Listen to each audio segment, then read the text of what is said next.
Un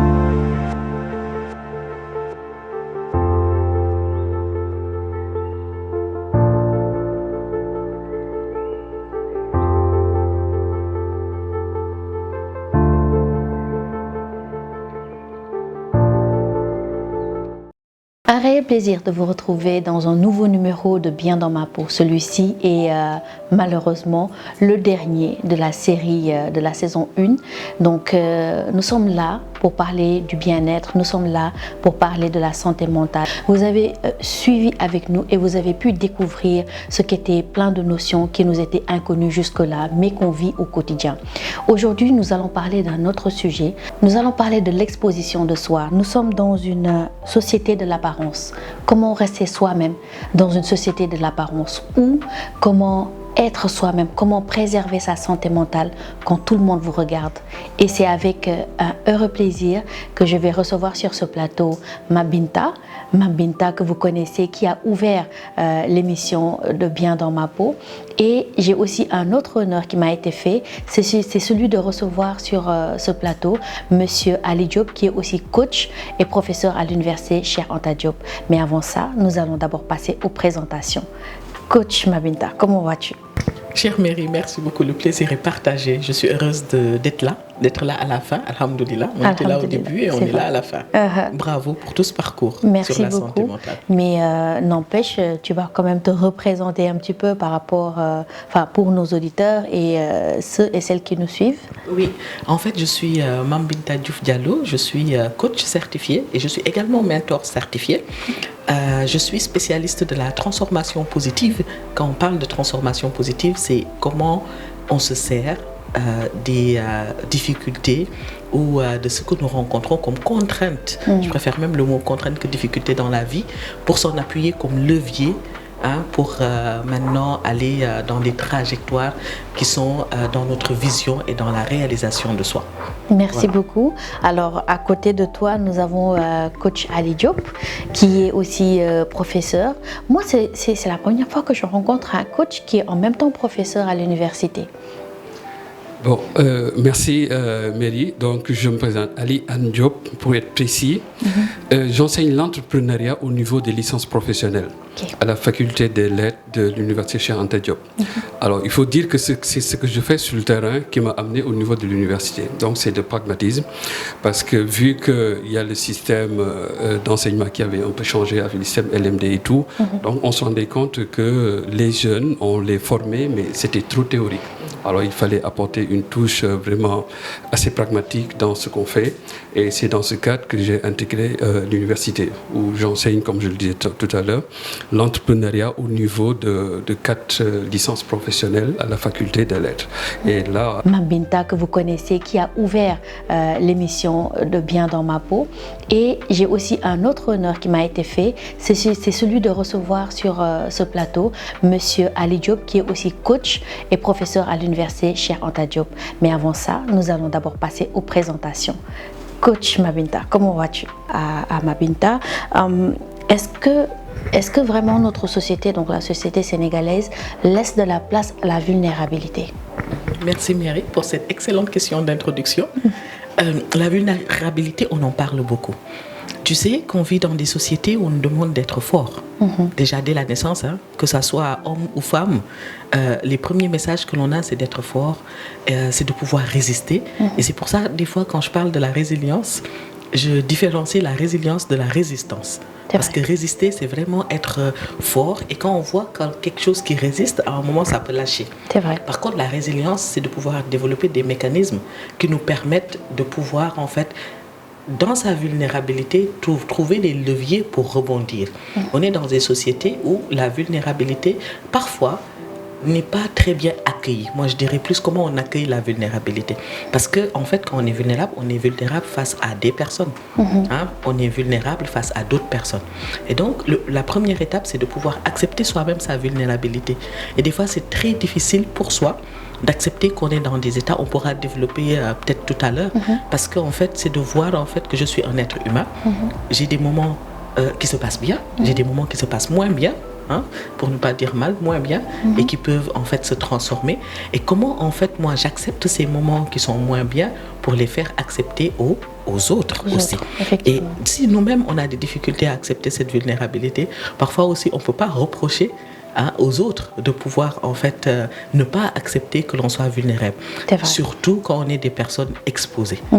Et si tu devais traduire le mot vulnérabilité en Wolof, parce que je rappelle que l'émission aussi est très suivie par nos mamans et d'autres personnes qui veulent découvrir, je sais que ça va être un petit peu compliqué, mais si tu peux nous dire ta vulnérabilité, bu ma ko doon expliquer sama benn yaay tey naka laa ko koy waxee en Wolof. Bon, ça va être un peu difficile, vulnérabilité, mais je crois que, parce que la traduction littérale des fois, du mu nekk. Mais sooy xalaat vulnérabilité mooy li nga xam ne yow en tant que doomu aadama day nekk loo xam ne day nekk loo xam ne ñeneen ñi duñ ko accepter, day nekk lu lay metti daal, day nekk loo xam ne ay mettit la yu nekk ci yow yoo xam ne danga ko war a tamit nangu ba pare mun def en sorte que société bi aussi nangu ko. Donc pour man vulnérabilité mooy yoo xam ne daal dafa jafe ay jafe-jafe daal mooy moo gën a méngaloo ak vulnérabilité. D'accord moo xaw a jege damay tourner ci coach Ali xëy na moom tamit dina indi peut-être définition ci lan mooy vulnérabilité, surtout moom mi nga xamante ne nii il est toujours en contact avec des jeunes ñi nga xamante ne ñoo nekk université, et j'ai envie de lui demander aujourd'hui à quoi ressemble la pression sociale au Sénégal et d'où vient-elle en fait? En fait, la pression sociale au Sénégal, elle est extrêmement forte et ça vient d'abord au niveau de la famille. Parce qu'en fait, quand on est un jeune, il y a pas mal de valeurs qu'on nous inculque. Et s'il y a des valeurs positives, il y a des valeurs également négatives. Parce que ce qui se passe, c'est que tu peux avoir des parents qui te disent qu'il faut absolument que tu réussisses et commencent à te comparer avec les autres. Ils disent, voilà, par exemple, regarde, il y a tel qui a réussi, toi aussi, tu dois réussir. Et donc, il y a ce fardeau qui est extrêmement lourd à porter et qui fait que les gens, ils se disent que absolument, il faut que je réussisse dans la vie. Et qui fait que, d'emblée, ils mettent le curseur à un niveau extrêmement élevé. Et quand la pression elle est très forte, ça amène à des situations extrêmes également. C'est pourquoi tout le monde, ça c'est un secret de polichinelle, que les jeunes ils prennent le désert, ils prennent la mer. Mais tout simplement parce que la pression est tellement forte qu'ils ne peuvent plus supporter. Ils se disent absolument, il faut que je réussisse. C'est le fameux Barça ou Barça. Donc en arriver à ces extrémités, c'est tout simplement parce qu'il y a quelque chose d'extrêmement lourd sur eux qu'ils ne parviennent plus à porter et il faut qu'ils se déchargent. La seule solution, c'est d'y aller. Et donc, il fait que ça me permet de parler d'une chose extrêmement importante avec les étudiants. Parce que les étudiants, quand ils sont dans le cursus scolaire, il n'y a pas de pression. Tout ce qu'on leur demande, c'est de réussir. Alors c'est pourquoi il y a quelque chose qu'on remarque que les étudiants, ils continuent chaque fois à étudier. Ils ont des licences et après ils essaient de faire le master, un doctorat, changer un peu. Parce que tant qu'ils restent à l'université, ils ne font pas face au réel. Et quand tu as tes diplômes et que tu sors, ça veut dire que maintenant, la pression, elle est là. Et déjà, eux, pour trouver un stage, c'est problématique. Et maintenant, ils savent que pour attaquer la vie de manière frontale, ça va être l'horreur. Alors là, donc, il y a toute cette pression. Alors qui fait que chaque fois, tu as la famille derrière et en plus de la société, parce que la société qui est vraiment un matérialisme débridé, et à partir de ce moment, il faut que tu réussisses et monter des signaux extérieurs de richesse. Alors là, c'est pourquoi, vous voyez, tous les jeunes, ils veulent se mettre dans le sport. Parce que là-bas, il y a beaucoup d'argent à gagner et qui fait que ça également, ça pose énormément de problèmes. Il y a une bonne proportion des jeunes qui ne vont plus à l'école, qui misent sur le football ou bien d'autres sports qui apportent beaucoup d'argent. Mais le problème, c'est que le pourcentage qui va réussir, mais il est très faible. Alors, qu'est-ce qu'on va faire avec tout ce qui reste? Donc, vous voyez, il y a cette pression familiale et en plus de la pression de la société. Mais elle ressemble à quoi cette pression? C'est-à-dire, tu es wax la, tu es xool la, tu es jëf la, wala ci yooyu yëpp la? Non, en fait, c'est le tout. Tout simplement parce que soi-même, on a tellement mis la barre à un certain niveau que quand on n'atteint pas, là, on a un problème avec soi déjà. Et qui fait que les gens peuvent te regarder d'une certaine façon et ça crée de l'irritabilité à ton niveau. Tu réagis de manière assez impulsive parce qu'il y a quelque chose qui est en toi que tu ne peux plus contenir. Une certaine vulnérabilité. Une certaine vulnérabilité. On en revient à ce mot. Voilà. C'est cette vulnérabilité qui est là. Là, on devient susceptible parce que tout ce qu'on dit, il dit c'est parce que j'ai pas d'argent. Et alors là, ça crée énormément de problèmes au niveau de la société. Alors qui fait qu'il faut trouver des solutions. Cette solution, c'est vraiment quelque chose qui prendra énormément de temps parce qu'il sera question de procéder à une refonte, à une révolution véritable. Et ça prend du temps. Et chacun devra y mettre du sien. Il faudra tout simplement qu'on soit dans la logique du colibri qui fait sa part, des trucs comme ça. Voilà, donc c'est ça que je pourrais dire par rapport à votre question. D'accord. Voilà, par exemple, si je veux essayer ci wolof pour expliquer vulnérabilité. waaw parce que damay bëgg ngeen di waxaale olof. ndax émission bi ñëpp koy suivre ñi dégg français comme ñi dégg olof te fu mu ne nii dañu bëgg a toucher le maximum de personnes. waaw xam nga vulnérabilité suñu mën a indi misaal bi mooy xam nga ñun ñi ñëpp ku nekk. da ngay am malaan moo xamante ni da nga koy yiir sa bopp. pour di wane ni yaay waaja loolu la ñuy wax masque social. alors léegi nga xam nga vulnérabilité mooy yow nga yëg loo xamante ni lii soo ko wanee nit ñi dina la xeeb. waaw par rapport rek li nga xamante ni moom la société bi bëgg. xam nga bu boobaa du bëgg mu feeñ. loolu da nga koy denc. léegi nag fooy wuti ndëgër lay. loolu day indi nag ay mbir moo tax muy indi ay positionnement. Mame Binta nekk ci coaching am man it ma nekk ci coaching boo xamante ni day ëmb ñu bari dem niveau Sénégal niveau Afrique. man ci positionnement boobu lay nekk moo tax Mame Binta xamante nañu ñun suñu ay mbir dafa lëkkaloo. voilà donc yooyu yëpp ay saafara dina ci mën a am waaye xam naa ci kanam. ci émission bi xëy na ñu dugg foofu. waaye daal vulnérabilité daal noonu lañ ko mën a expliquer. D'accord, merci beaucoup coach Diop léegi damay tourner wu ci Mame Binta. Mame Binta, qu'est-ce qu'on ressent quand on est exposé? nit ku exposé. waaw déjà exposition dafa xaw a doy waar. parce que bët yi lay gis ñoo bëri. dëgg la te bët yi lay gis yow it doo ko maîtriser. parce que doo xam kan moo lay xool. parce que lu tax ma poser la question bi c'est vrai que coach nga mais de plus en plus yaa ngi ci réseau yi nit ñi ñu ngi lay xool nit ñi ñu ngi lay xàmmee on peut dire que d'une certaine manière tu es aussi exposé. tout à fait. tout à fait parce que tamit.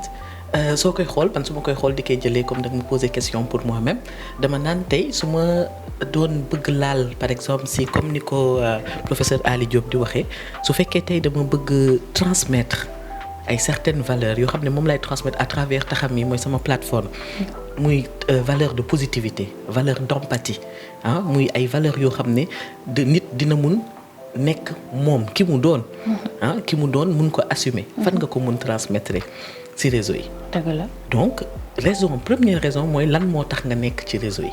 ak lan moo tax ngay def li ngay def. je crois que loolu dafa am importance parce que soo demee ba xam loolu ça te permet de voir man li may def pour lan la. ak lan moo tax ma koy def donc valeur fondamentale boobu bi la xiir. ci yow nga dem def quelque chose je crois que c'est essentiel. ça te permet de te dire je suis dans les réseaux mais j'ai une mission. donc yëg-yëg bi mooy maa ngi def mission. boobu ngay yëg. beneen yëg-yëg bi mooy est-ce que tamit li ma nekk di def mi ngi impacté ni ma ko bëggee loolu c'est hyper important donc loolu c'est le retour est-ce que li ma nekk di def mi ngi impacté donc yenn saa yi nga jot ay retour ay nit ne la li nga doon wax par exemple damay recevoir beaucoup de personnes yoo xam ne dañuy ñëw en coaching vers moi. parce que juste posté naa benn affaire wana gis nañ ma intervenir ci benn affaire mu laal leen. parce que exactement période boobu ñu ngi dund benn affaire ci seen vie. looloo tax. ñu ñëw ne ma est-ce que mën nga ma accompagner parce que man lii ak lii ak lii.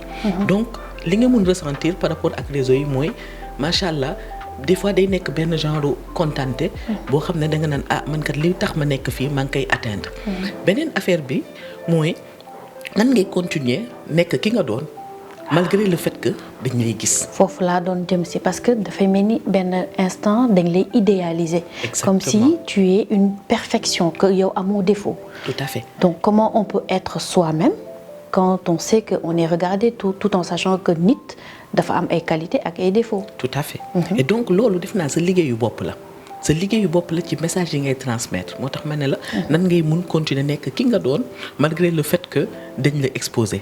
man dama koy yàgg di def ci sama ay message ak ci sama ay intervention pour wax ne li may wax nii moo tax chaque fois dama naan coaching du conseil dama koy rappeler tout le temps parce que c'est pas parce que yow da ngay exposer parce que yow dañ lay gis que yow sa doxalin ak sa nekkin moo gën bosu ñeneen ñi.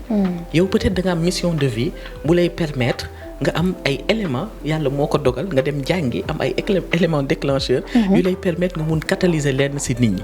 et donc dans ce moment là yow tamit da ngay yar sa bopp di nga yar sa bopp nag parce que c'est important di nga yar sa bopp ndax tamit ni ñuy wax looy woote da nga koy niru donc da ngay góorgóorlu tout en restant nag nit parce que foofu nag man benn théorie moo ma neex trop ma koy def ci ma koy appliquer te di ko tamit des fois transmettre mooy théorie bu ñuy waxee la théorie de l'autocompassion. Autocompassion mooy da ngay am bienveillance envers soi-même. sa bienveillance su bopp waaw xam nga loolu dina la permettre nga mun yow accepter déjà sa vulnérabilité nga yërëm sa bopp comme ni ngay yërëmee ñeneen ñi parce que ñun tamit benn xolu yërmande ak aussi benn xolu dox sa mission mooy tax tamit des fois ci àdduna bi parce que ku nekk da nga am sa mission nga ne man lii laa bëgg def parce que man lii laa yëg en tant que doomu aadama bu yëngatu ci dara rek am na lu mu yëg moo tax mu ciy yëngatu maintenant vulnérabilité boobu théorie de l'autocompassion mooy da ngay accepter ta propre vulnérabilité ak bienveillance sa bopp balaa ngay bienveillant ak ñeneen ñi loolu ci lan la lay indi deuxième notion bi muy wax mooy de faire en sorte d'accepter que les difficultés ak les contraintes font partie de l'humain c'est-à-dire loolu la ñu tuddee l'humanité partagée man loolu daf ma neex humanité partagée lan moo tax mu neex ma te ma koy défendre mooy man kat Mame Binta nit laa damay am ay jafe-jafe donc dama koy accepter wante nag du sama jafe-jafe yépp laay dugg ci réseau bi di koy accepter di koy wane di koy wax dafa am loo xam ne lu nekk sa bàmmeelu biir la donc du yow donc identifier sa mission par rapport ak réseau yi c'est hyper important da ngay xam lan ngay communiquer man soo gisee sama page lan lay communiquer mooy yëfu empathie yëfu positivité yëfu coaching yëfu nit nan ngay dëgëralee sa bopp pour mun a jànkonteel jafe-jafe àdduna bi jafe-jafe àdduna bi et donc nga accepter que yow nit nga c'est hyper important bu boobaa doo essayer wone loo xam ne nekkoo ko ndax wone loo xam ne nekkoo ko yow pour nga accompagner nit il faut nga dëgëral sa bopp léegi soo wonee loo nekkul yow dootoo dëgër mais est-ce que ce n'est pas à cause du regard des autres parce que c'est d'ailleurs l'objet de ma prochaine question comment le regard des autres influe sur le bien-être de la personne qui est exposée parce que léeg-léeg man damay gis ñu bëri ñoo xamante ne dinañ am nu ñu taxawee ci réseau yi xam naa après coach aussi dina si sànni kàddu mais boo leen xamee ñoom ki ñu doon en dehors des réseaux c'est deux personnes diamétralement opposées muy lu jar a moytu muy lu jar a moytu ndax nit on est systémique benn rek ngay doon quelles que soient les différentes missions yi ngay def ci sa vie et donc loolu dafa nekk lu important muy lu jar a moytu parce que Mame Binta bi nekk coach mooy Mame Binta bi nekk yaay Mame Binta bi nekk sœur Mame Binta bi nekk jabar benn Mame Binta la léegi nag day sol ay casquette yooyu lay sol pour dox telle ou telle mission loolu da nga koy identifier mais nag benn du tax yow nga nekk di def solal sa bopp benn mbubb boo xam ne nekkoo ko loolu nag ça commence par l'identification de ces valeurs profondes parce que ñun dañu am ay valeurs yoo xam ne moom lañ la yare nga xam ko des fois di nga ne man sama valeur lan la sama valeur mooy authenticité vraiment bëgg authenticité mooy nekk ki nga doon sama valeur lan la sama valeur mooy spiritualité sama valeur lan la sama valeur mooy liberté sama valeur lan la donc sa valeur yooyu mooy def pas booy teg même su fekkee da nga exposé nga teg ko par rapport ak sa valeur yooyu loolu dina la tax nga moytu def ngir nit kontaan parce que xam nga lan mooy indi yenn yi ñàkk gëm-gëm bu profond ak ñàkk passion c'est-à-dire nga ne man lii laa gëm lii mooy sama passion te lii laa bëgg véhiculer mais soo demee ba ne man dama koy def rek parce que dama bëgg ñenn ñi kontaan ci man valider ma bu boobaa nag da ngay commencer juum parce que sa mission dootul dem yow da ngay nekk di satisfaire ay doomu aadama te doomu aadama boo gis moom it am na ay valeur am na ay mission de vie am na ay gëm-gëm finalement dootoo amati personnalité ndax sa personnalité da nga koy jéem a adapté ci ku nekk te ku nekk kat soo jéemee adapté yow ki nga doon ci ñoom finalement dootoo doonati kenn. Et je crois que loolu mooy la première chose fondamentale à travailler pour mun continuer malgré le regard des autres et aussi écouter l'écoute des autres. L'écoute des autres c'est important. Écoute, déglu xam lan nga siy jël parce que nit ñi tam dañ lay wax. dañuy am ay idées yu baax. dañ lay defal ay retour ndax dunduñu ñun dong dañuy dund ak ay nit. C'est vrai. Mais déglu ba pare segg xool li nga ciy jël. li correspondre ak yow ak ki nga doon. foofu noonu soo koy def rek mais exercice la nag da yombul. waaw dañ jafe neex na wax ni. mais dafa laaj exercice. dëgg la dafa laaj aussi ni ko mag ñi di waxee. nga moytu ñu lay gaaw a këf. dafa laaj lu bari dafa laaj dëgër.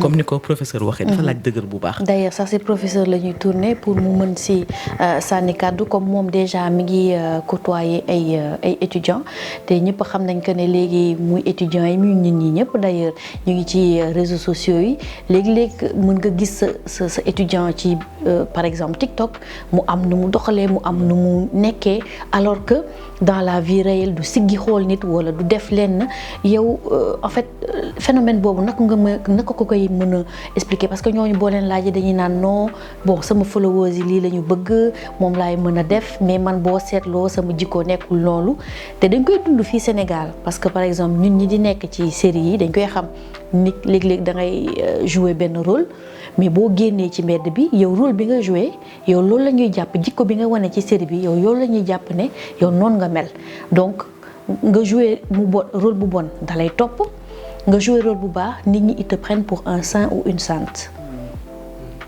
Waaw merci, c'est une bonne question et loolu ça permet de clarifier un point extrêmement important c'est-à-dire xam nga boo waree nekk un homme public tu dois faire ce qu'on appelle de l'introspection psychologique.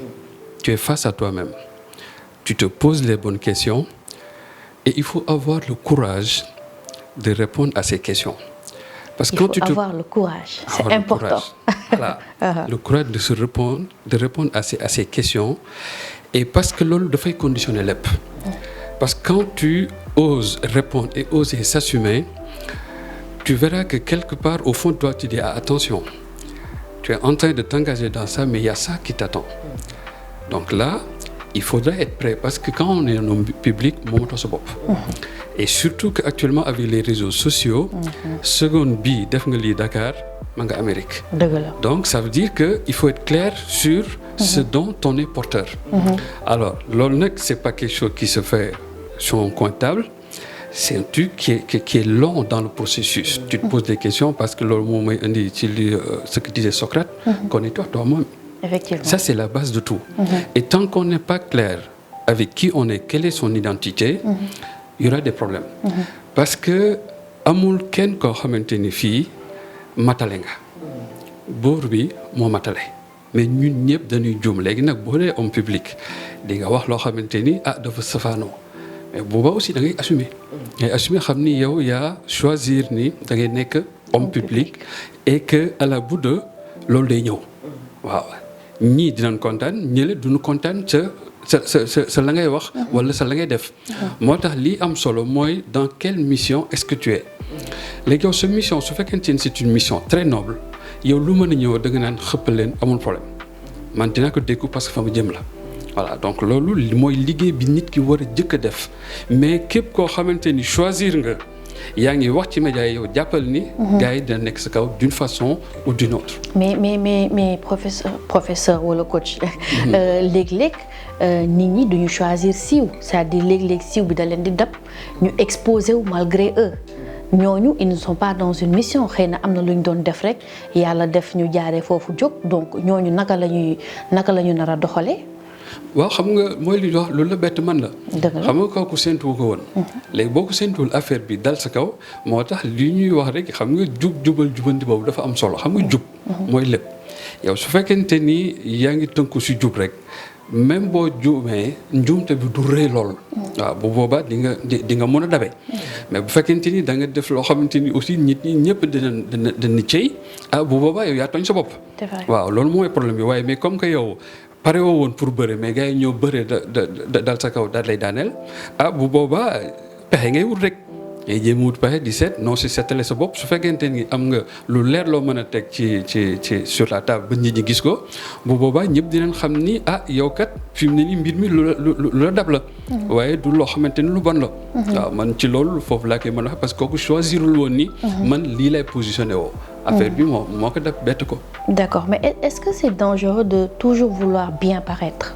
C'est-à-dire parce que dañ koy gis ci nit ñu am tur ni lu ci bëri dañuy bëgg toujours image bu lisse, image bu parfaite. Est-ce que c'est toujours bien de vouloir bien paraître, bien être, voilà, toujours bien mis, toujours bien lisse, amul benn défaut, amul dara? waaw xam nga loolu bu fekkente ni ci côté apparence la loolu yomb de gérer. donc bu boobaa yow da ngay am rigueur su bopp rek saa booy génnee nga defar ak yooyu. non même ci say wax su may naan bien paraître mooy suñuy wax mooy bu ñu leen di tendre micro loo xamante ne xëy na du jikkoom mais si lu muy tontu genre dañuy bëgg toujours ñu ne kii mooy ku parfait ki. voilà xam nga loolu mooy positionnement bi ma doon wax tout à l'heure xam nga mooy l'authenticité xam nga nit il faut essayer de tout faire pour être quelqu'un d'authentique xam nga quand tu es authentique doo sonal sa bopp parce que doo réfléchir sax léeg-léeg sooy wax parce que da nga xam ni yow tu es en résonance avec toi-même et à partir de ce moment il y a pas de problème tu es clair sur ta destinée mais su fekkente ni tu mets plusieurs casquettes des fois da ngay jaxase ba si yàgg après casquette yi daal di jaxasoo te dootoo ci xam ban mooy position bi et finalement day indi sax un flou au niveau de ton positionnement man par exemple je suis sur un positionnement hyper clair et loolu boo ma yeewoon ni ma lii sax man ci loolu laay waxuma ci leneen donc moo tax ku may woo ci leneen du ma ci wuyu parce que foofu nekkul sama domaine d'expertise et sama domaine de positionnement waaw donc cet élément là il est extrêmement important donc dama koy indiwaat tout à l'heure waxoon naa ko mooy jàkkaarloo bi ngay jàkkaarloo ak sa bopp pour di wax ni man maay kan ak lan lay jouer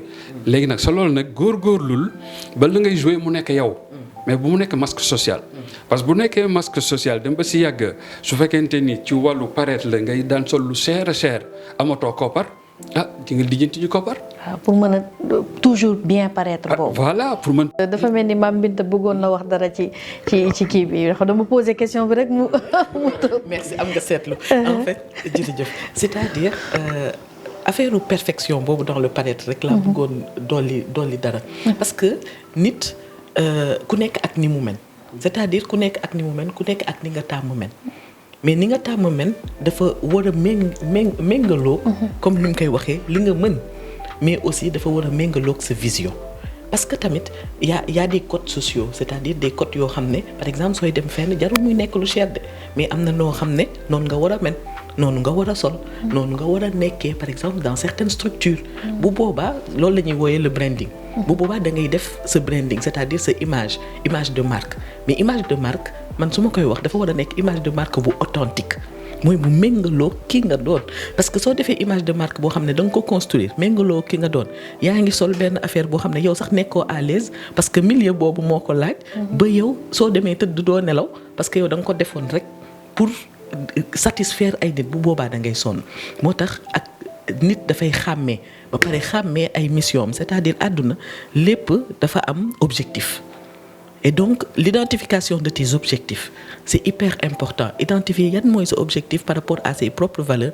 ba pare mu nga clair si li ngay def clarté boobu la nit war a travailler te comme professeur wax na ko de mënoo ko travailler tant que yow juboowoo ak sa bopp juboo ak sa bopp nag du gis lu rafet rek ci sa bopp juboo ak sa bopp du ne damay gis lu rafet rek ci sama bopp ndax benn doomu aadama yàlla bindeewu ko pour mu parfait donc juboo ak sa bopp mooy gis sa bopp gis sa ay vulnérabilité gis sa ay manquement te di nekk nag en éternelle position de vouloir faire mieux di góorgóorlu donc loolu rek laa si bëggoon teg. d'accord dañu defoon nag benn micro trottoir boo xamante ne dañu demoon seeti ay étudiants en tout cas nit ñi nga xamante ne ñu ngi ci mbedd bi ñu wax ñu ñoom la ñu xalaat ci thème bi donc ma bëggoon rek ñu seetaanandoo ko après ngeen réagir dessus.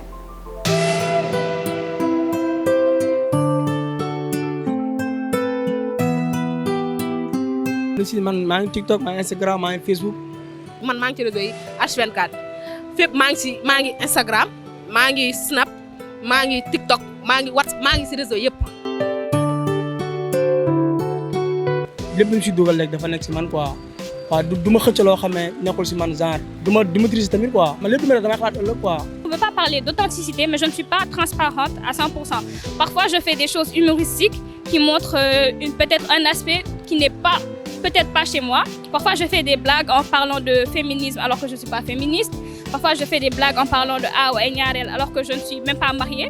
Donc, j'essaie juste de jouer sur des choses qui pourraient être virales et qui pourraient attirer mon public. Man fi ne mën na maa génn xam nga xale yi nag boo moolee ak yooyu noonu boo génnee dañ naan kii forme yi lay wane wala nangam ak nangam alors que yow lu du loolu moo la tax a jóg.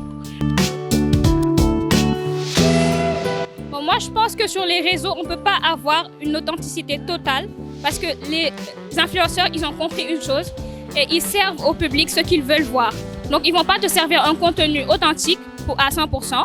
Peut-être qu'il y en a qui sont plus vrais que d'autres, mais ils ne te fourniront jamais un contenu authentique à 100%. Donc, ce que moi, je cherche, c'est les personnes qui font du contenu qui vont dans le sens de mes centres d'intérêt. Comme ça si réseau yi je sais pas dans la vie réelle mais si réseau yi da ngay gis ni que nit ku naturel la nit koo xam ne li muy def forcé wu ko en fait man loolu laay wut si nit moo taxit su ma koy xool du personne am laay xool wala physique am laay xool mais la personne moom laay xool ci moom. ak képp ku mu mënti doon ci àdduna vie privée la vie professionnelle la mën nga doon influenceur wala ak loo mënti doon wala ngay liggéey ci réseau yi. taxul sa vie personnelle nit ñi di ko xam wala nga koy joxe ci réseau yi.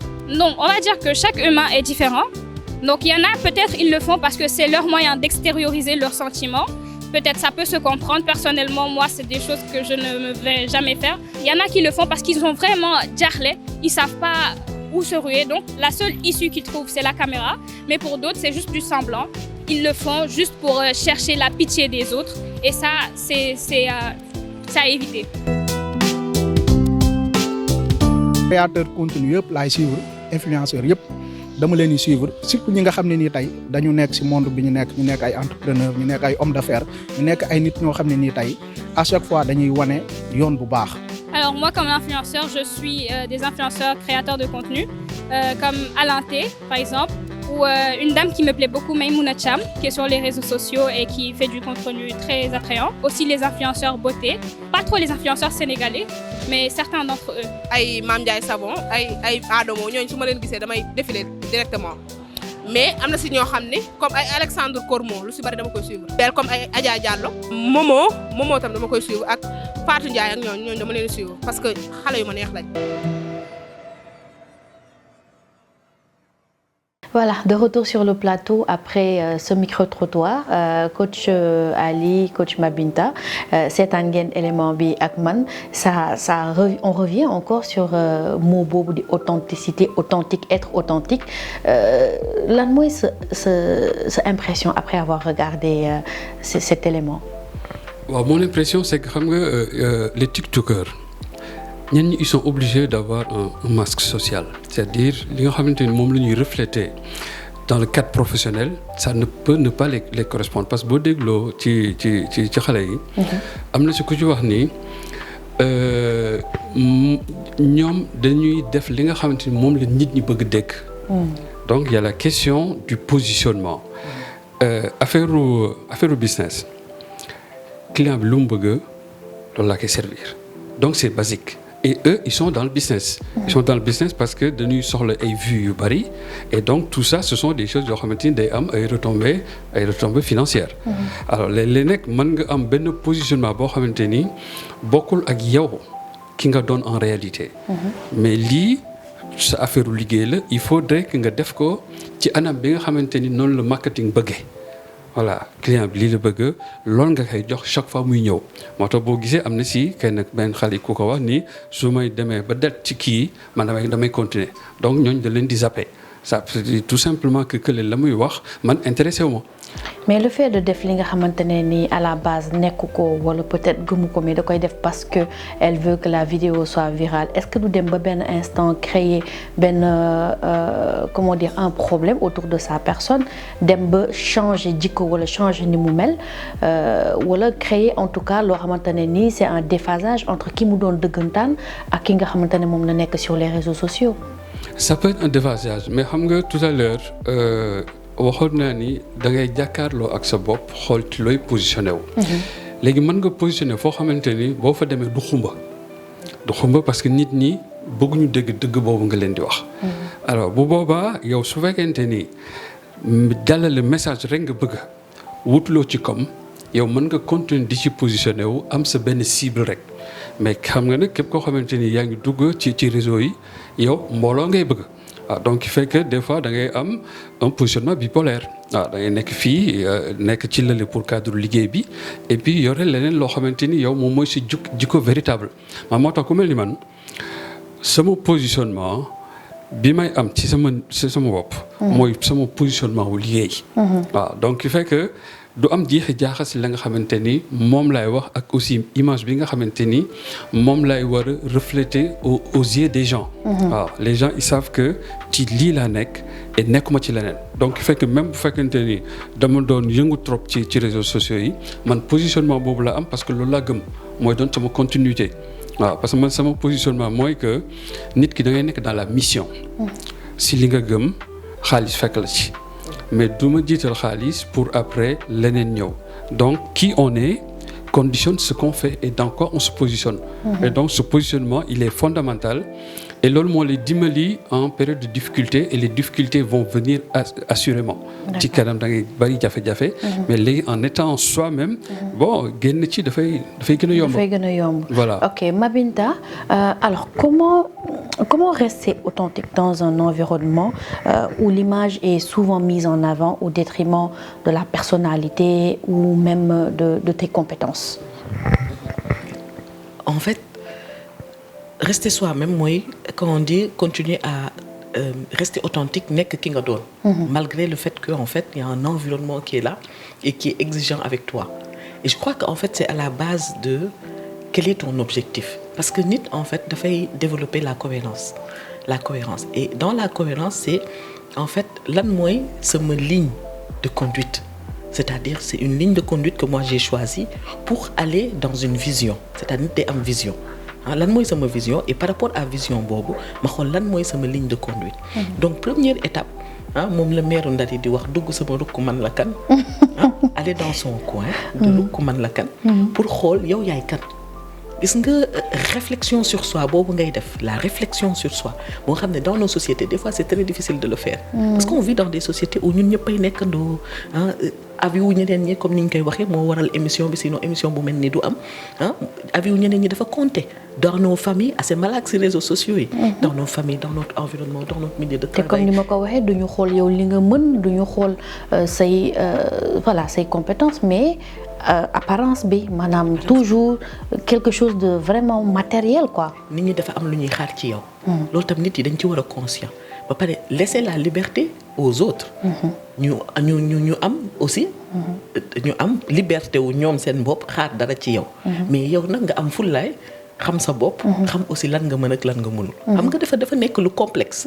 loolu complexité wu affaire boobu mooy tax yow da nga war a toog def sa introspection xam man maay kan. lan mooy sama ay valeur fan laa jóge gis nga même xale yi des fois dama leen di wax dans la prise de parole des fois dañ la naan tu dois parler comme ça tu dois te tenir comme ça tu dois articuler comme ça mais ñëpp mënuñu bokk ni ñuy articuler. ku nekk même dans ton timbre de voix mais ne la sa historique même génétique mi ngi ci biir. sa historique génétique mi ngi ci biir sa fi nga jógee mi ngi ci biir sa fi nga yaroo mi ngi ci biir donc nit travail boobu ngay def si yow ba xam man la kan. ba nga nangu ko ba nga bëgg ko suñ la nee Mame Binta yow kat da nga gàtt nga ne ko man Casamance la sama maam dafa gàtt. ñu ne la Mame Binta lii nga ne lii donc nit soo xamee sa bopp ba xam ki nga doon dafay nekk lu intéressant c'est-à-dire yow yaay dem ba accepter sa bopp. et soo demee ba accepter sa bopp te loolu dama ko wax rek ci physique de mais day dem aussi ci mental. day dem aussi ci mission de vie bu boobaa yow di nga mun continuer ci benn ligne boo xam ne quel que soit alpha quel que soit lu la fekk ci yoon bi comme ni ko professeur waxee yoon bi dina am ay difficultés. quel que soit difficulté lu la fekk ci yoon bi daa am man kat lii moo ma taxoon jóg. te man fii laa nekk di dem. Mabinta dañu seetlu ne difficulté yooyu lu ci bëri jigéen ñi lay dal parce que jigéen ñi nga xamante ne dañu nekk ci réseaux sociaux yi exposé. elles ont cette injonction là à être parfaite coûte que coûte à nekk jigéen bi nga xamante ne moom la ñu war a xool par force. Pourquoi forcément ñun jigéen parce que ñu ngi suivre góor ñi tamit mais góor yooyu amuñu boobu les pressions. dama suivre benn vidéo. il y a pas longtemps te xam nga fête des mères bi mu jàllee. yàggul. mu suivre benn vidéo bu intéressante buy wax ni en fait être un papa imparfait c'est mignon. Oui. Le papa ne fait pas ça bien, ça c'est rigolo.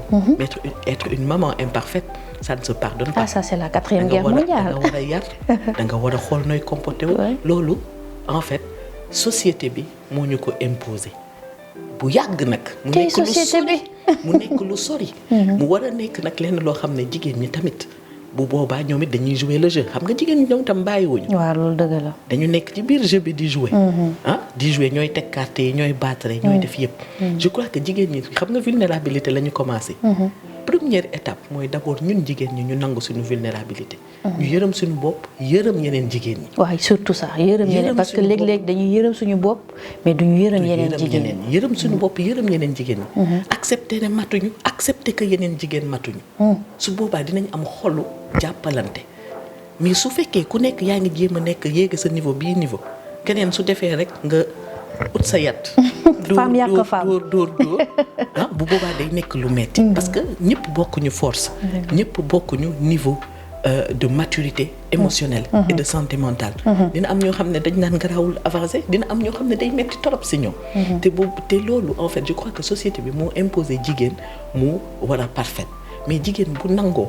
ne man parfaituma man de man la ma koy wax man dama naan lii ma ne lii de mënuma ko bëggoon naa ko def waaye mënuma ko ndax maa ngi ci lii maa ngi ci lii maa ngi ci lii mais soo bëggee yow nga def 100% sa liggéey nga def 100% togg nga def 100% sañse su yàggee da ngay daanu donc affaire bi affaire équilibre la duñu intelligence artificielle nag yaa de waaw et bu boobaa nag yow da ngay xool nan ngay matalee benn côté yenn saa itam soo ressentir parce que tamit jigéen en fait c'est toute une entité. dafay bëgg nekk yaay bu baax. day bëgg nekk épouse bu baax. day bëgg nekk professionnel parce que tamit dañu jàngi man chaque fois dama koy dama naan suñu papa itam suñu yóbbu ñu école. vraiment ñu xëy suba tamit waratuñu nekk ay professionnels. donc comment tu équilibres tous tes besoins sociaux. c'est des besoins qu'on a. comment on arrive à les équilibrer mais de bañ a nekk 100% mois de mai bi 100% fépp. balaa mai di jot nga xam donc peut-être mai di nga aay fii mais peut-être juin di nga xaw a wàññi feneen donc daal équilibre boobu. accepter qu'on n'est pas parfait. accepter qu'on n'est pas parfait et on n'est pas du tout parfaite. on n'est pas du tout parfaite mais on fait de notre mieux. et on est vraiment pour man nit ñi dañu bari courage gis nga nit soo xasee ba nekk doomu aadama. egsi si àdduna bi rek yaa ngi lutter. dëgg la yaa ngi lutter. yaa ngi lutter c'est quelque chose de yàlla moo ñu ko defal. dañu am capacité de survie boobu. donc capacité de survie boobu ñun ñëpp ñu am ko. on doit en fait le reconnaître xam ne ñun mii fii damay gis des fois da ngay gën moom am na chance seetlu ko sax pour jigéen moom yaayam liggéey na kii yaayam liggéeyul. waaw liggéeyu ndey. et donc déjà il y a un poids sur la mère. c'est vrai de même pour pour njabootam plus tard. de voir su njaboot bi sax amee benn difficulté doom bi tam mi ngi koy porté waale. li professeur doon wax sax. ñu ne ko lan la sa ndey liggéey sa kër baay. mu nekk poids social sa morom yi di def li yow doo ko mun def jigéen ñi porté loolu yëpp nag. jigéen dañoo sonn. mais sonn bi au lieu ñu ne man sonn naa. déedéet dañuy jël ay masques nag sociaux di teg. pour être parfaite ne sonn naa waaye kenn du ko gis. waaw kenn du ko gis surtout da baax na trop. mais yow si sa bopp war nga liggéey pour xam sa bopp. yaa ngi dee. waaw si biir. sooy waaj a dee nga ne man de maa ngi dee. kan laa ci mun waxal. peut-être pas ñëpp de mais war na am ñenn. waaw loolu dafay important suñu moroomu jigéen ñu xam ko xeetu faatu yi ñuy seetaan ak ñoomin seen rek ma bëggoon laajte aussi coach Ali balaa ñu dem ci suñu deuxième élément bi comment on peut gérer les critiques il y a aussi le fait d'être comparé souvent et aussi le manque de reconnaissance ou le besoin de reconnaissance. waaw mais c'est avant mais sori. dama bëggoon ñëw ci question bi nga me posé. xamoon naa ne dina bien sûr parce que da nga ni jigéen ñi nekk ci réseaux sociaux yi ñoom. lu tax chaque fois ñuy bëgg bien paraître. mais jarul ñuy sori. dañu xool fii xam nga fi mu ne ñaari jigéen ñi ngi nii yéen solu leen jiin fi mu ne nii macha allah yéen a ngi defar ba mu baax. waaye am na ñeneen ñu sol jiin de. mais ñi nekk ci TikTok bi noonu la ñuy doxale dañuy defar ba mu baax yow coach nga. fi mu ne nii yow mën nga assumer critique mais pourtant fi mu ne nii yaa ngi def ba mu baax kon loolu mooy jigéen njonge. en tout cas ñi sol jiin ñëpp professeur am na lu mu leen sànni wax nag dégg-dégg. Voilà donc en fait xam nga cette question pour mën a dékku critique yeeg ak yooyu.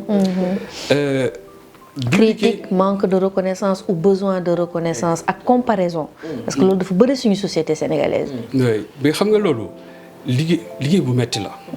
waaw liggéey bu metti la parce que il faut être hyper solide pour nga dem ba ni acca léegi lu ngeen am xappaleen. Mais est-ce qu'on est armé pour ça? Être solide comme ça. waaw mais justement moo tax ma ni c'est un long processus quoi c'est-à-dire ça tombe pas du ciel comme ça c'est pas du jour au lendemain que ça vient c'est-à-dire c'est un long processus. Et des fois des laaj accompagnement je vous donne un exemple quand on regarde même les très grands managers et tout ça ils ont besoin de coach d'être coachés par rapport à ces choses. xam nga donc ça veut dire que dafa di ay affaires yoo xamante ni il faut ñu éviter les solutions miracles qu'on apporte. Les solutions miracles ne perdurent pas. Il faut que d'abord loolu chaque fois dama ciy revenir at jàkkaarloo ak sa bopp d'abord être clair sur ça. Parce que quand tu es clair sur ça tu as une raison suffisamment valable pour que lu mën a ñëw nga dégg ko xam nga je crois que c'est Nietzsche qui le disait quand on a un pourquoi on peut s'accommoder de tous les comment. C'est parce qu'on a une raison très forte qui te fait mouvoir. Alors là léegi yow sa bët fan lay nekk ci vision bi nga xamante ni moom ngay war a jot. Donc tu te dis lu ñëw ci yoon bi baax na mais lële moo ma gën lii lépp ñoo xamante ni ñu ngi koy teg sama kaw. waaw moo tax loolu il faut que tu sois clair par rapport à ça moo tax aussi y a la société qui doit nous y aider. Parce que su fekkente ni société bi dañ la nar a beddi complètement par exemple il y a une famille qui est assez élargie kii mooy rak waaye yore na moom ñu tekk ci kaw bàyyi nga xamante ni mooy mag beddi ko. xam nga yooyu yëpp comparaison. yombul gàddu. mais bu fekkente ni yàlla dafa def si yow ngëm-ngëm yow da nga naan lii nattu la da nga koy dékku muñ ko xam nga nag muñ neexul. parce que tu aurais aimé nekk mag ji nga xamante ni yow la ñuy waxal. mais après dañ la béy dem di wax ak sa rak. parce que mais professeur dogguma la mais xam nga loolu ci cadre famille la mais tey buñ ko doon indi ci cadre ci sphère publique bi nga xamante ne par exemple on va dire star A bi ñuy comparer ak star B naan kii de moo ko gën a demin que kii. ñoom ñu koy yëg parce que léeg-léeg quand on parle de ces personnes exposées là c'est comme si en fait nit ñi dañuy fàtte ne que ñoom dañuy am lu ñuy ressentir dañuy am famille donc. léeg-léeg dañ koy gis ci forum de discussion yi diw de moo gën a aay kële wala moo gën a siiw kële et di wàcceel ke di tuuteel ke ci xeetu comparaison boobu la bëggoon ñu waxaale ak aussi besoin de reconnaissance da ngay gis ñoo xamante ne chaque jour dañuy xëy di poster di publier di wax mais da ngay sentir que nit ñi ils ont besoin d'être reconnus il y a ce besoin de reconnaissance là foofu laa bëggoon ñu accès wax. xam nga yooyu yëpp c'est les questions d'excès et comme on dit tout excès est nuisible.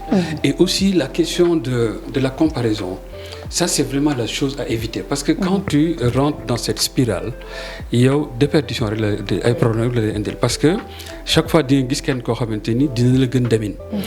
Et c'est là où se trouve la difficulté justement maintenant nag d'être une personne reconnue par tous. xam nga boo demee ba nekk sa kaw sa coono ga pour nga des fa. ça c'est hyper compliqué parce que tu es obligé de travailler encore davantage pour te maintenir au pic au sommet. Oui. Et ça c'est pas évident. Donc ça veut dire que lépp loo xamante ni dafay concerner ton univers mais da nga koy war a maîtriser à la virgule près waaw moo tax la position de premier est très très difficile à tenir parce que challenge bi moom gis na ka nga xamante ni moom lay dàq. mais keneen ki position boobu loolu moom mooy conserver la position bi nga xamante ni moom la nekk. mais dès l'instant que la comparaison commence bonjour les dégâts. waaw moo tax il faut que nit ku nekk nga xool yow la mooy sa objectif véritablement quoi. C'est-à-dire la réussite doit être personnelle donc il faudrait que yow say critères nga teg say critères bopp daal di ni man lii mooy sama réussite. que lu am sama yoon nekk si nit ñoo sama yoon nekk si mais man fii laa bëgg a dem te su ma fa eggee kontaan naa ku doyloo sax nguur mairie. di buur. macha allah loolu mooy mbir mi. d'accord xanaa nga bàyyi ma Binta sànni si quelques kàddu. li ma ci bëggoon sànni rek. professeur wax na lépp de c'est les limites. xam nga nit da ngay xam lan mooy sama limite. parce que des fois di nga gis nga bëgg nga toll ci lenn sa mission de vie la woon yow loolu nga waroon dox mais aussi di nga gis keneen parce que àdduna bi kat li sama benn xale di wax des fois sama benn collègue naan séntu asamaan jarul buuxante séntu asamaan jarul buuxante ku nekk da nga am sa place. et que des fois yow da ngay foog ne yow su fekkee ñeneen ñi dañu ñëw wala ñu ngi tudd kenn day wàññi dara ci ki nga doon. man dama naan mënul wàññi dara ci ki nga doon. parce que ku nekk da nga am li ñuy wax sa authenticité soo seetloo tuuti rek sama papa da daan wax man j'aime bien citer sama papa da daan wax naan daf ma ne soo gisee ma dem ci xew yi toog nii benn place lan laay def ma ne ko looy def papa mu ne ma des fois damay xool kanamu nit ñi ma ne ko kanam yi pour lan mu ne parce que ñoom ñëpp di nga gis ñoo bokk ay ndey ak baay ak yëpp mais kenn sa kanam niroowu seeg keneen. ma ne ko mu ne ma donc nit ñi nag bëgg nit ñi niroo ñoom ñëpp. wane nit ñi bëgg nit ñi di def même chose ñoom ñëpp loolu mënul nekk.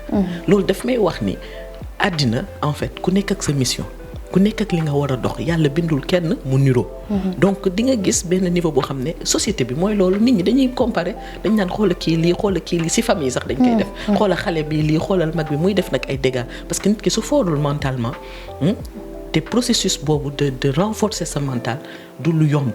di nga recevoir nit en coaching dafa war a travailler nga questionner ko ba mu xamaat man kii lay doon mun poser objectif am mun a dem nag ndànk-ndànk ci loolu donc soo xamee yow ki nga doon ak fi nga war a jëm.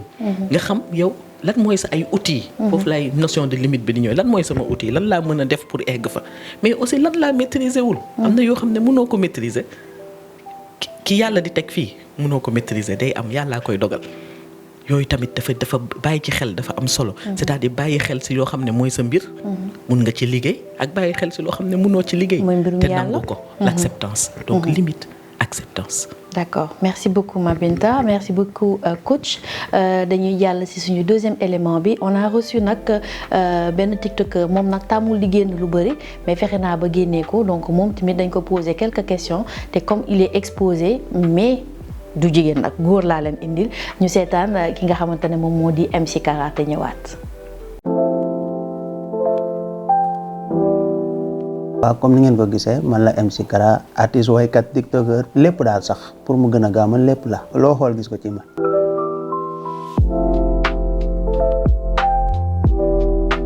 waaw xam nit moom boo xasee ba xam ki nga doon rek góoma ne dara mun na la fëkk te man taxaw naa ci seetu jàkkaarloog sama bopp xam naa bu baax man maay kan. kon yaakaar naa ci li ma nekk dara mënul tax ba man ma changé nekkaat ci leneen loo xam ne naka sudul noonu lay doon quoi comme maa ngi si yoon bi nga xam ne mooy yoon bi nga xam ne ci laa nekk te jàpp naa ne man mooy bi gën damay continuer des foofu noonu amul lenn lu mën a tax ma nekk leneen wala ma soppeeku doon keneen parce que MC Kara la comme niñ ko gisee bu dul TikTok la wala lu doon man MC Kara ngay gis même bu dul TikTok tamit.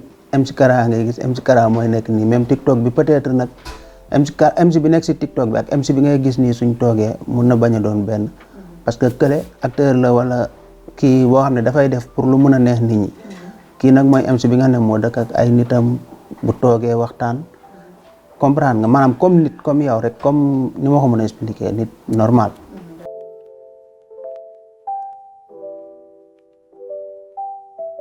waaw man nag comme li may wax.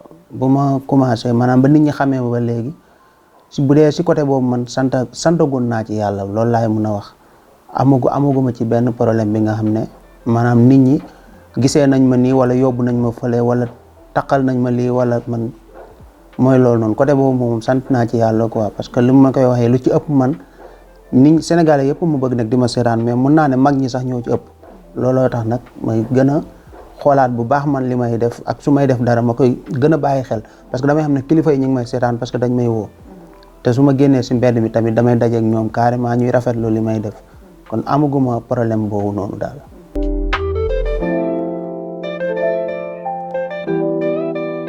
xawoon na tar ci man parce que nit yi comprendre ñu woon man vidéo yi may def ak lan laa si jublu mais comme man su ma wéetee sama digganteeg yàlla dinaa xam ne man defuma vidéo pour toroxal kenn. dama ko def pour lu neex Sénégalais donte nag doon naa ci xaw a dund ay jafe-jafe tuuti parce que ñi nga xam ne peut-être jamono boobu élection bi tàng na te dama tàmmoon lu si ëpp di def vidéo Macky Sall dafa nit woo la yow soo bàyyiwul Macky mi ngay def nangam sangam alors moom comprendre man lan laay def mais dama ne naa gëm man li may def rek gëm ne man li may def nit ñi yàgg-yàgg dinañ comprendre li may def lan la ma resté ci loolu noonu def ko ba tey yàlla dimbale ma.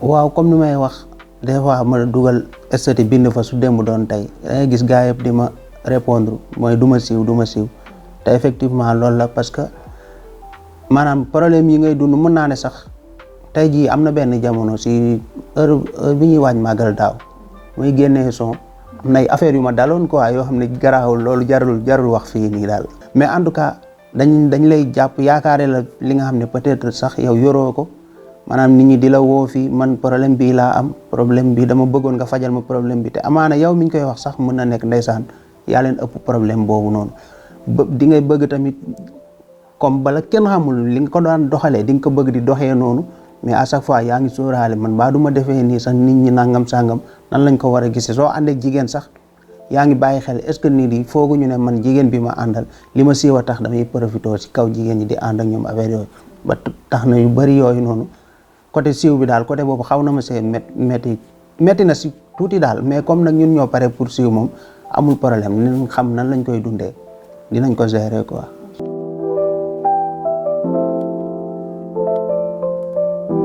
waaw ñooñu moom dama leen di wax ne nit maanaam ñun ñi mooy ñi xam ak ñi nga xam ne gars yi xam nañ leen tey bu baax koo si gis am na fu mu tàmbalee maanaam nit li njëkk ci yow mooy sa gëm-gëm maanaam li ngay def nga gëm ko ba pare parce que su fekkee li ngay def gëmoo ko du la yóbbu fenn yow gëmal ne li ngay def man li tax ma koy def war naa ci am lii bu fekkee da nga pare pour ñu xam la nga ne man dinañ ma xam te si gëm-gëm bi laa ko teg mooy bañ a déglu nit ñi parce que nag Sénégal boo fi nekkee di def benn affaire ñi lay gën a décourager loo mooy ñi la xam jege la parce que ñoom ñooy wax dëgg yàlla ñoom ñoo la war a encourager mais ñoom ñoo lay tax ba sax su dee nit ku gaaw a bàyyeeku nga bàyyi mu sedd mais tey bis boo demee ba tollu fenn fi ñoom ñooñu doon la wax kii de mooy loolu ak loolu ñooy dem sax ba naan diw xam naa ko sama xarit la xamante nañ maanaam moo tax ndaw si lépp loo mun di nekk ci àdduna di ci yëngu gëm ko te bañ cee foo wala nga bañ ci caaxaan tamit parce que booy def dara moom boole kaak fulla rek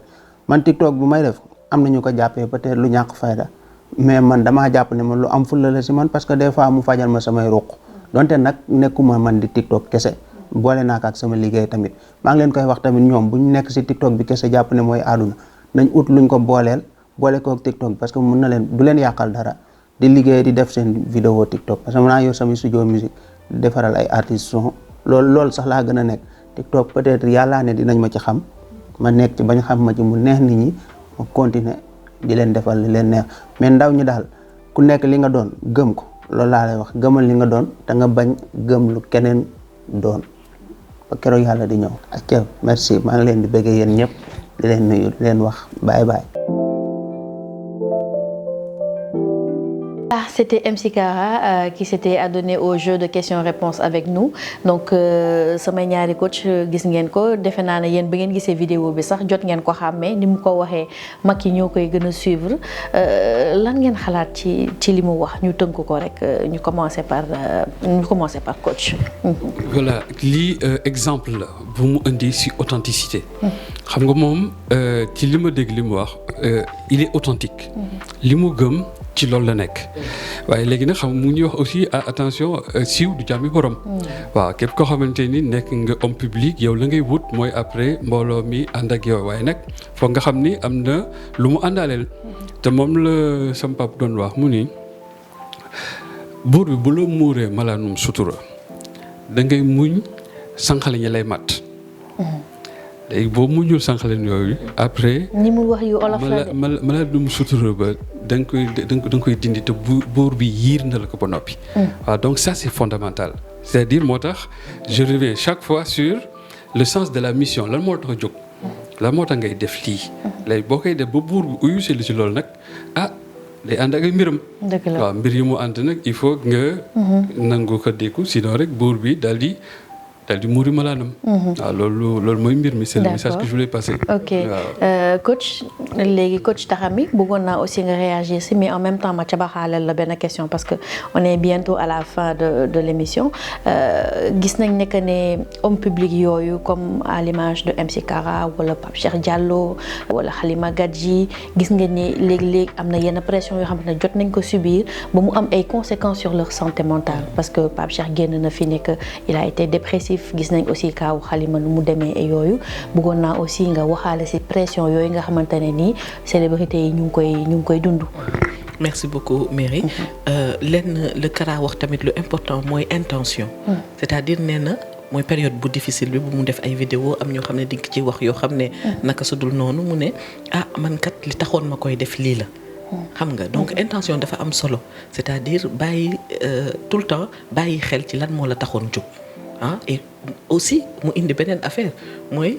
nga balaa ngay dugg ci dara tamit nga soññ sa bopp ba sa intention claire. su clairee bu boobaa xëy na kat man j'aime bien li professeur wax malaanu sutura boobu ñu la sàng su la sànkale ñi di màtt. yow bu boobaa di nga gën a mun nangu màtt yu ndaw yi parce que yow sa intention claire woon na. xam nga beneen bi muy pression sociale yi stars yi di dund. waaw te mu am conséquence sur leur santé mentale. des fois wax nga ko. nit ñi dañuy gis man en coaching lay wax loolu dama naan ñun coach yi dañu am chance bu rëy di koy sant yàlla bu baax mooy duñu yem rek ci image yu nit mun na ñëw ak saagam ak image am mais ñun dañuy dugg ak nit ki ci biir nit ki. donc stars yi des fois dañuy am benn difficulté mooy nit ñi duñ leen gisee nit forcément image bi rek ak li ñuy def rek la ñuy gis bu boobaa man damay wax koo xam ne ku nekk. xam ne yàlla daf la sànq malaanu sutura boobu ba exposé la parce que tamit du ñëpp ñoo exposé. du ñëpp tamit la ñu xam du ñëpp xam nañu tudd bu boobaa di leen wax ñoom ñu xam seen bopp. c'est-à-dire ñoom ñu gën a liggéey ci ñoom ñooy kan. kan la ñu doon. lan mooy seen mission. parce que fu nekk lañ leen di xëcc. des fois aussi dinañ leen solliciter de tout bord sollicitation yooyu ak des fois burn out mun na nekk juste burn out. parce que juste da ngay dem di dem. dépression anxiété. mënatoo ngay continuer. pour satisfaire xam nga ba mujj gi nga am burn out donc xam sa bopp. ba pare déglu sa bopp. écoute de soi xam nga dañuy wax. on peut pas xam fi nga jëm soo dégluwul sa bopp. ñuy may suñu bopp instant pour soi. foo xam ne dinañ toog déglu suñu bopp su dara yëngatuwoo suñu yaram wala suñu xel ñu sentir ko. ñu bàyyi ci xel. bañ ko tuutal su ko keneen di tuutal sax ñun buñ ko tuutal. ñu jël loolu. armée aussi pour dem aussi uti ay solution nañu jàng aussi lu ñu yàlla may màkkaama. nit ay garabam. lu ñu yàlla may màkkaama on est dans des sociétés yoo xam ne nag soo eggee yenn màkkaama yi da ngay ragal sax tendre la main. bu boobaa tamit yàlla diñ ciy won boppam parce que ak loo mënti am soxla nga doomu aadama. bu boobaa nga tendre la main ay nit yoo xam ne mën nañ la jàppale du ñëpp la ñuy tendre la main aussi. chaque fois dama koy wax dafa am ñoo da ngay tendre la main koo xam ne dafa bienveillant ak yow mooy xam ne am na bienveillance boobu ak yow. ak koo xam ne moom dafa honnête ak yow. donc da lay wax dëgg. da lay wax dëgg. dëgg ku xam ne dina la yërëm. te dina la wax dëgg. parce que tamit soo ñëwee tànn laa may koo xam ne da lay damm wàccale ba ci suuf. nga gën a am problème di. donc nga xool kooku ba pare ki lay wax dëgg. donc nit ñooñu nag dañoo jafe ci société bi. ñu jara nag seetlu ci sa entourage am na. am na de. am naa ci waaw. te ñoo xam ne dañu mën naa leen tànn laa may ñoo xam ne dinañ la wax dëgg. mais aussi am nañ sa yërmande mais dëgg lañ lay wax. bu boobaa nga identifier ñooñu.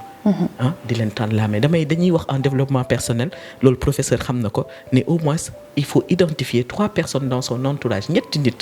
yoo xam ne soo leen woowee di nga gis ne dañ lay booster sa gëm-gëm day yokku des fois ñu dooleel la nit yooyu wala soo nekkee benn niveau boo xam ne sa affaire dafa xaw a jafe soo leen dégloo nga def ko.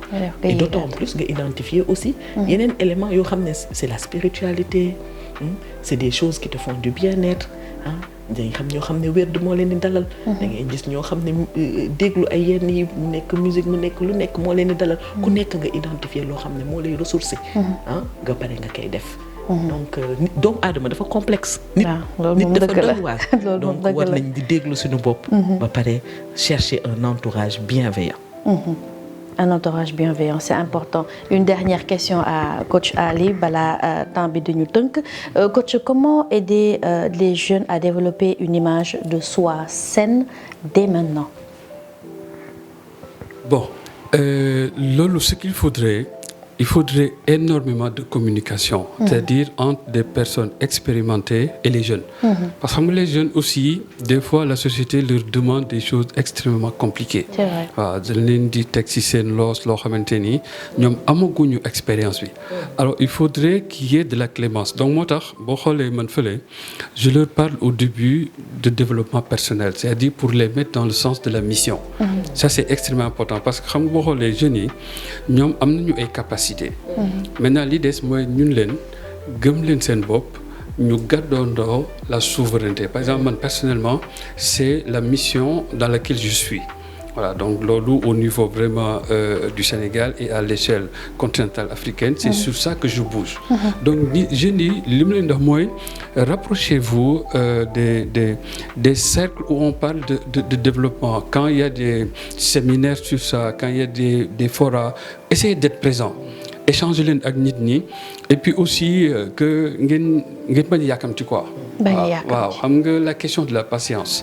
C'est fondamental. bëgg a teel a sotti teel a tekki. Voilà xam nga loolu ñuy wax l'économie de l'immédiateté dañuy bëgg affaire bi nii na ñëw. te les choses ne marchent pas comme ça.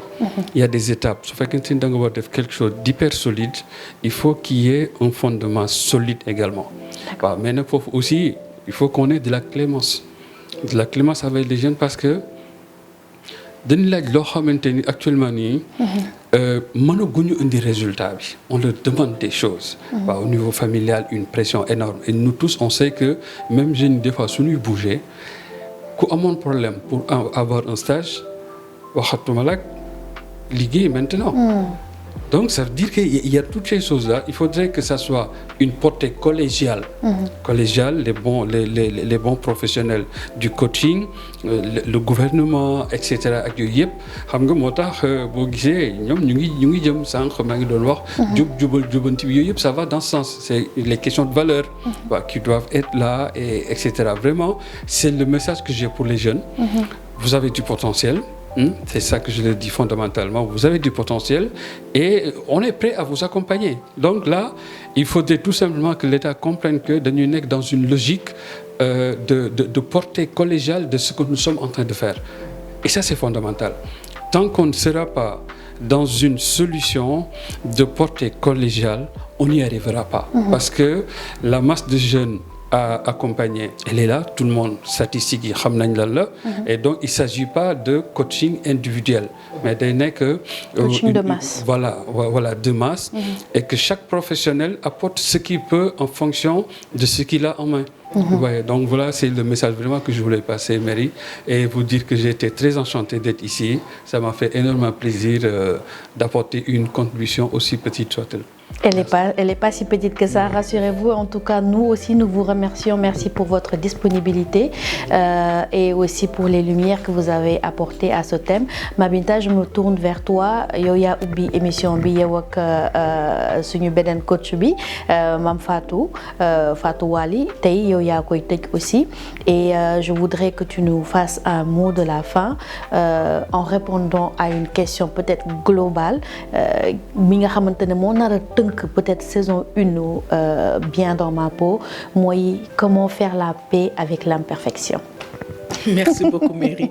Comment faire la paix avec l'imperfection def naa tënk nañ ko ci anam yu bari ci suñu waxtaan bi nii tout à l'heure et je crois qu'aussi dans toutes les émissions en fait de Bien dans ma peau on va voir que parfois c'est qu'on a du mal avec ce qu'on appelle nous imperfection ñun ñoo ko tuddee imperfection wala tuddee ko vulnérabilité. C'est vrai.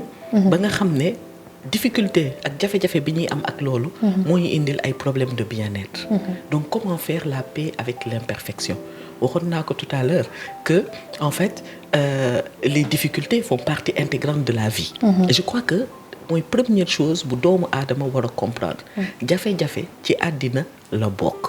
jafe-jafe ci àddina la bokk des fois nit ñi dañ naan waaye yéen coach yi da ngeen positif rek fu ñu leen fekk yéen a ngi ree fu ngeen fekk yéen ma ne waaw parce que dañu comprendre ne àdduna dafa yombul moo tax ñu choisir transformer difficulté yooyu d'une manière positive. Looloo indi transformation positive. parce que sooy waxu transformation positive mooy nan ngay gisee yoo xam ne peut-être daf la metti woon. yoo xam ne parce que ku nekk ci àddina soo juddoo rek sama benn tante dina ko wax ne bàyyi leen xale yi ñu foo léegi jafe-jafe yi ñëw. dëgg la wax parce que soo juddoo rek di ngay am ay jafe-jafe ci sa vie. di nga am yoo xam ne dinañ la ko wax gis nga société sénégalaise on parle des gens en fait qui parlent sur le physique des gens. des trucs comme ça lu nekk di nga ko dégg. yenn kaf yi yenn affaire yu lay irrité yenn remarques yi si yow si sa nekkin yenn remarques yi peut-être si sa ay waajur si sa ay environnement donc àdduna dara parfait wul. soo danee nag lu imparfait lu ne nga mettit lu ko ba yow nga taxaw ci ca àdduna dootoo avancé ti da ngay sonn. donc nan ngay def ba jël loolu comme leçon. c'est-à-dire les imperfections moo tax ñu naan les échecs on les comme apprentissage mais aussi les imperfections comme bagage nan lay nekkee loo xam ne da nga koy bootaale. loo ganti ko ba mu dëgër takk ba mu dëgër dem ak moom nag pour avancer parce que àdduna bi tam looy xool mission bi dafa am solo et puisque mission de vie lañ fi nekkee donc il faut que ñu nangu ki ñu doon donc nangu suñu ay qualités et là je reviens aussi sur les qualités parce que tellement pour faire la paix avec l'imperfection il faut aussi balancer équilibrer avec li ñuy def bu baax on oublie ça on est dans des sociétés yoo xam ne dañ ñu tàmm noter école ba lay commencer premier deuxième troisième quatrième il est bien il est pas bien kii baax na kii baaxul mention def na ni déjà nit ñi catégoriser seen bopp ci ay grille dugal ci seen bopp des fois nit dina ñëw coaching si man ma ne ko lan nga def lu positif ci sa vie xamul ci suba ba léegi loo def lu baax xamul may questionner di questionner boobu gis ne kon man lii yëpp def naa ko parce que tàmmul loolu dafa tàmm gis imperfection donc le fait aussi de prendre l'opportunité et des fois dem leen seen kër pendant une semaine ngeen jël benn cahier journée bi ngeen seetlu li ngeen def lu baax ngeen noté ko ça leur day indi benn système psychologie c'est ce qu'on appelle c'est la psychologie positive boo xam ne day changer seen mécanisme psychologique boo xam ne lu baaxul rek lay gis changer ko ñuy gis lu baax parce que cerveau bi nee nañ du def différence entre information bu baax bu vrai ak information bu faux du ci def différence donc li nga koy nourrir rek lay jàpp donc jàng nourrir suñu cerveau aussi ak li baax li ñu def parce que chaque fois su may wax loolu aussi damay différencier surestime de soi ak juste estime de soi nous estimer à notre juste valeur day laaj clarté nga xool man lii def naa ko kat macha allah lii def naa ko kat macha allah ñu jàng ko def culturellement loolu dafa dangereux ndax cat la min bët xaw ma lan dafa bari paramètres mais quand même nañu jàng gis lu baax li ñuy def Merry di la remercier si invitation bi di la remercier nekk ci ouverture bi aussi nekk ci clôture bi di la féliciter toute l'équipe derrière toi avec toi je dirais même pas derrière parce que c'est ensemble que vous avez fait des choses si intérêt bi ngeen jox santé mentale j'ai vu plusieurs personnes passer des témoignages professeur madame Fatou Wali Fall man ak moom ñoo ubbi mu nekk loo xam ne dafa nekk sujet tey Sénégal nit ñi nag dañ ko tàmm fënatal mais du loo xam ne dañ ko war a fënatal dafa am loo xam ne dañ ko war a jël culturellement des fois day jafe waaye nit ñi dañu soxla ku leen jàppale dañu soxla ñu leen dëgëral ñun ñëpp nag ñu war ci bay suñu waar ku nekk nag comme ni ko professeur waxee ak sa wàll ak li nga mën jërëjëf. Merci beaucoup Mame Binta merci beaucoup aussi à vous très chers téléspectateurs comme ni ko Mame Binta waxee ku nekk da ngay bay sa wàll ñun en tout cas ci saison 1 bi bay nañ suñu wàll yéen tamit j'espère que à votre niveau si seen biir famille si seen biir liggéeyukaay wala si seen biir cercle d'amis yéen tamit di ngeen daal di bay seen waar te et n'oubliez pas c'est dans votre imperfection vraiment que vous êtes le plus parfait je vous remercie et à bientôt.